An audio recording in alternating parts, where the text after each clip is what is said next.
So, Peter. Okay, thanks, Ray. I kind of feel like I need to have either bring kind of a bag of cucumber or a bag of grapes with me. I can't get that image of the monkeys out. But maybe if I don't make sense, you can start throwing cucumber at me and we'll go from there. So thank you very much. What I want to talk about this morning is one of my favourite topics, which is about how we use technology in market and social research. And for me, always it's not about the bits, the technology itself. It's not about features. It's not about how the technology works. It's about how we actually use it to our advantage to actually change the conversation, the way we engage with customers. And I think the most interesting thing for me over the last 12 months has been really acknowledging the fact that commerce is changing, the way people are transacting, how people are buying things have completely changed, and obviously the empowered customer. So we really do need to change, and that's what I want to talk about today. Okay, sorry, that's the ad for Vision Critical. This is about technology rising, but what my main point I'll get to at the end is that we now, everyone in this room, we need to consider ourselves as technologists. And when I started working in 1986 in a large organisation, the technology, I think someone showed a slide yesterday, the technology department was on a different building, bomb-proof, and the marketers were in a completely another building, and we, spent a lot of time with the ad agency. And the divide was kind of clear, and now that divide can no longer exist. We really need, all of us need to consider ourselves technologists because it's really important of what we do. So we are living in the age of the empowered customers, right through from the early 1900s where manufacturing took over, then into age of distribution, and then Google and the age of information, but really now, the age of the customer. We all know now that the balance has changed and that the customer really is in charge, and it actually, importantly, making large differences to brands and to how people buy.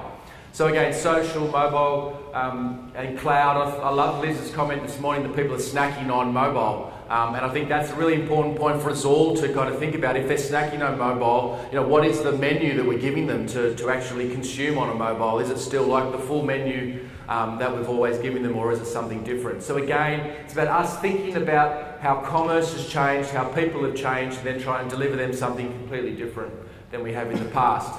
And I think customers, are really keen to broadcast their opinions. And I think we often think about this in the negative space, but more in the last 12 or 18 months, I've seen and participated myself in the fact that customers can be really positive about brands as well, which we never used to be able to get out of. So, I've tweeted myself, I can't believe the Foxtel technician has turned up on time. Without any sarcasm, that was kind of a straight thing. So in times gone by, you would have only got complaints. The Foxtel technician is not here and I'm jumping up and down because I'm waiting for them. But now, I'm personally, and many people are just as likely to say, I can't believe this is great service versus bad service as well. So the customer really is broadcasting what they think. And it's the technology again that's actually allowing us to actually get in this space. Again, back to my point, it's not about actual technology, how it all works, how it's programmed. It actually is about how we use it. And that's my key point, that this is a fantastic opportunity for 2 days to talk about tech and how things are developing in mobile and all sorts of things, but it's not going to actually make any difference unless we actually really start trying to change the way we do things as well. Why I think it's particularly important are three key points that I can't leave alone over the last 12 months, is really the kind of onslaught of the sharing economy, which is brands such as Uber and Airbnb. I think the technology is really changing the relationship between the brand and the customer, as I've said, but more importantly, innovation really is key to business growth, and I'll talk a little bit about that over the next little while. But I mean, just as a show of hands, like who in the room has actually participated or got involved or used kind of Airbnb or Uber or Crowdlook? So okay, fantastic. So I think that's probably about 85% of the room. We did some work earlier this year, and I was gobsmacked at the fact that 68% of Australians have actually already participated in this. We kind of read the paper and think it's Uber is just a small hip group of people using that, but actually we find out, it's not. It's more mainstream than anything else.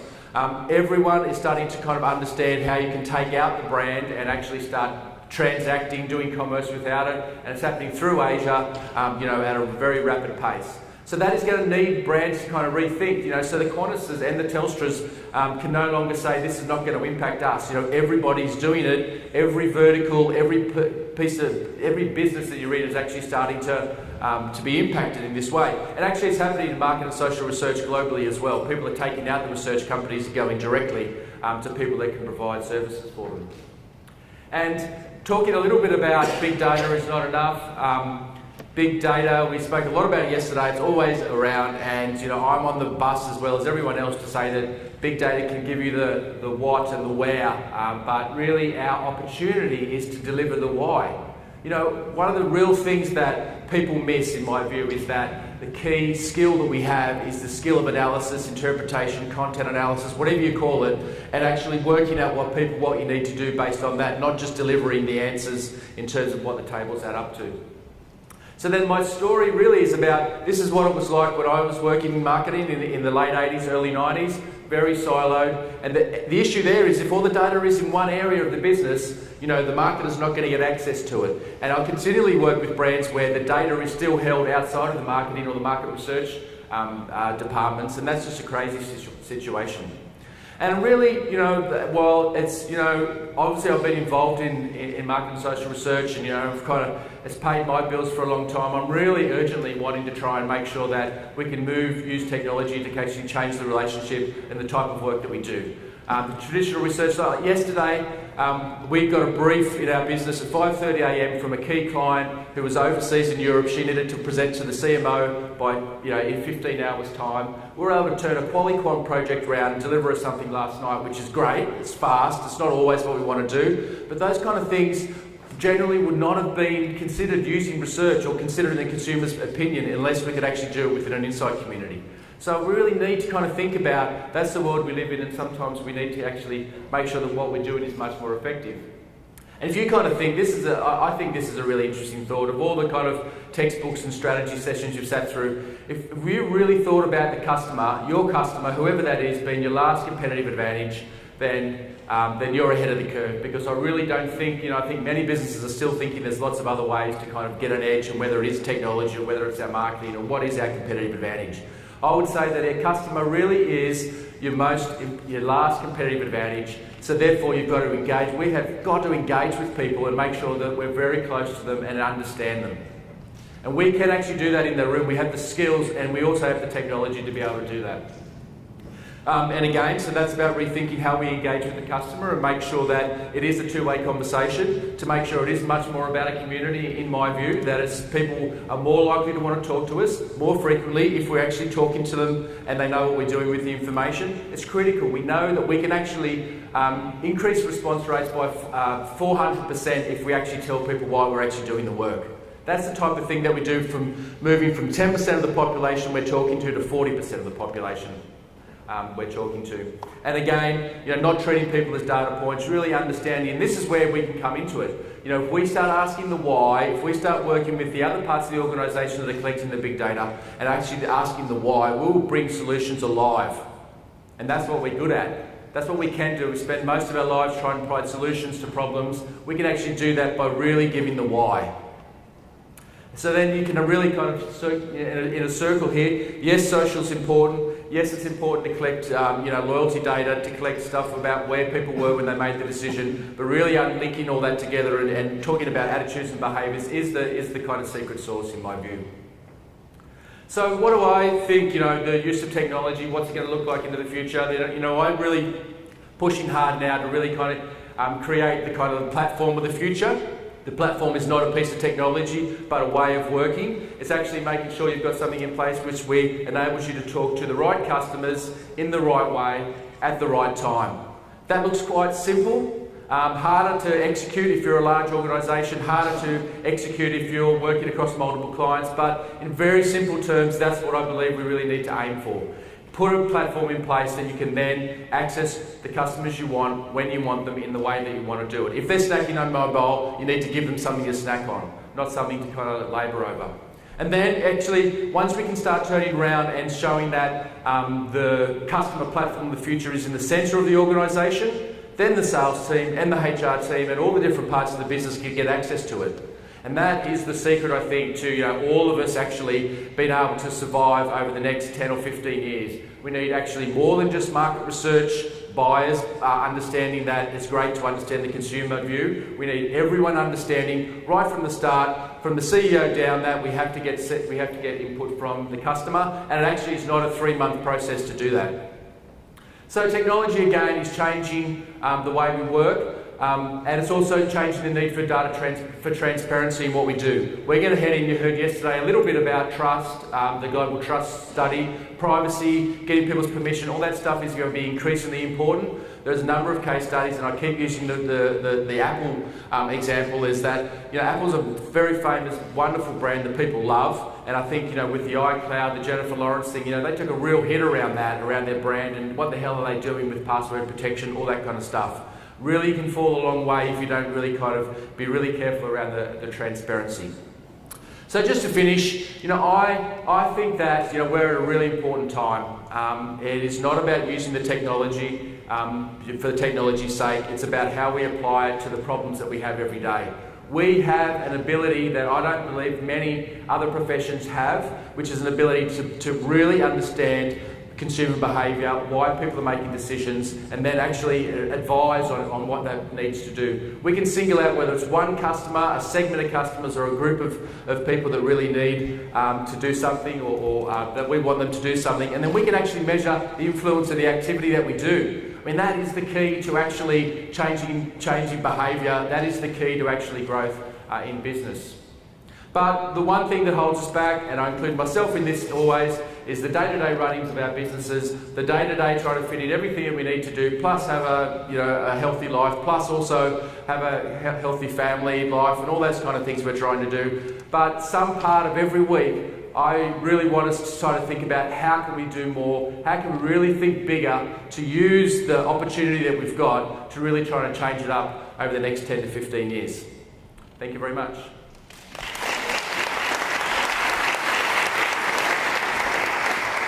So, questions for Peter?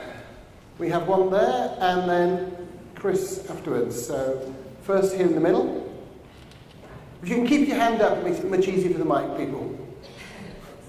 Hi Peter. How would you apply a sharing economy to a market research business model? Yeah. Well, I think that, you know, I have been thinking about it. I think what the sharing economy is showing is that people actually are transacting. Let's take Airbnb. You know, they think that they can get a better deal working direct with somebody and a more personal kind of relationship, and they think that it's going to be cheaper for them and they can do it online.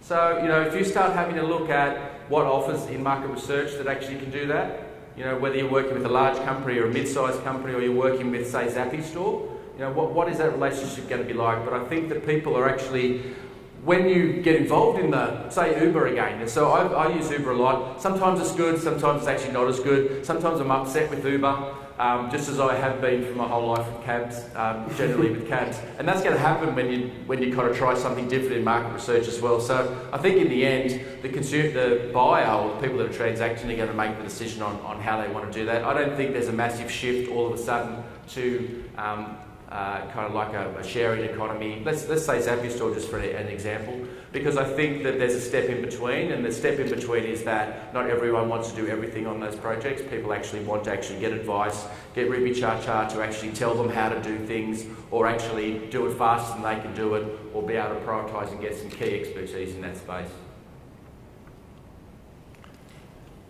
Thank you, Peter. I like your comments about the new model of do, buy, say, think, and feel. And I think as marketing departments and market researchers are constantly under pressure to justify the return on those investments, obviously it's really easy to get the ROI on the buy part of that model. Yeah. What are your thoughts on how to measure return on investment in the do, think, and feel, and say areas? How do we justify that unified view of customer intelligence and thus justify the investment in those areas? From a supplier point of view, do you mean? From any point of view, from a client point of view, really actually starting there. How do they justify the investments in those areas in terms of the return? Yeah. Well, it's something that everyone's pushing for, and it's about Well, I think it's about producing case studies, just in a very simple term. And the hardest thing is that many organisations don't want to release the results, or the results of launching a new product take a long time to measure. But the more that we can get out and pull those case studies out, and for them to be able to link it through to, to market share or to consumption, then that's what we need to do, is to kind of bring those ideas alive. And with the organisations we work with as well, if we can actually solve a problem for the CEO, that also then kind of becomes like a case study or an example that's used across the business, that we're all on board. But I mean, I think from a supply point of view, the ROI thing is more difficult, and that's why I think that we're entering an area where, and I heard the term yesterday was pretty cool, which is about, it's just dropped out of my head, but it's about more collaboration. So I think we're going to get people that are really good at something doing that part of it, and I'm going to need to talk to a supplier that I don't really know how to do that, so I might go and speak to Depreci about dashboards, because I don't want to kind of build it myself, and I might want to go and talk to Ellen about doing something that she's really good at, and then trying to bring the collective together to try and just make money on things that we're really good at, instead of trying to do everything. We have one more question here at the front. Hi, Pete. Mike from QRA. I just want to pick up on one of the slides. You mentioned focus groups are ineffective. Yeah. What suggestions would you have for the qualities in the room that are still using focus groups, including your company, Gemma? And how can they take advantage of technology beyond simply moving it from a focus group facility to an online facility? Yeah, absolutely. So we use Mike for fantastic qualitative recruitment, by the way. So this is what I think is that, and this is coming from the fact that I guess that I watched about 600 groups, and then I've done about 1,000 groups in my life for my sins. And I'm not saying that you can't get the answer through face-to-face qualitative research, but I'm increasingly finding that there's not enough time or money in clients' budgets to actually do the groups. I mean, in the days where you used to get a beautiful brief, and we go around Australia or go around Asia and do qual, those briefs seem to be drying up. So I think that the model we've been working on, and Balajan, our head of qual, has done an amazing job of actually moving what is important in qualitative research, which is actually getting the environment right, getting the people right, and then doing proper content analysis on the discussion, moving that from offline to online, and that's what we're really doing. So the world we're living in now is that instead of flying people around Australia, say, to do groups all of a sudden, it needs to be fast. People are doing those groups at forums or doing live chats at home, or in the office, and then going home and still working collaboratively, but the days of actually just sending people out to do lots and lots of groups, at least for our business, it's just not possible anymore. And I think that's where specialisation comes into it. If we really did need to do like a whole lot of groups fast and get lots of moderators, then I'd seriously have to think about who can we partner with, because there's lots of fantastic firms to do that. Okay, Peter, thank you very much.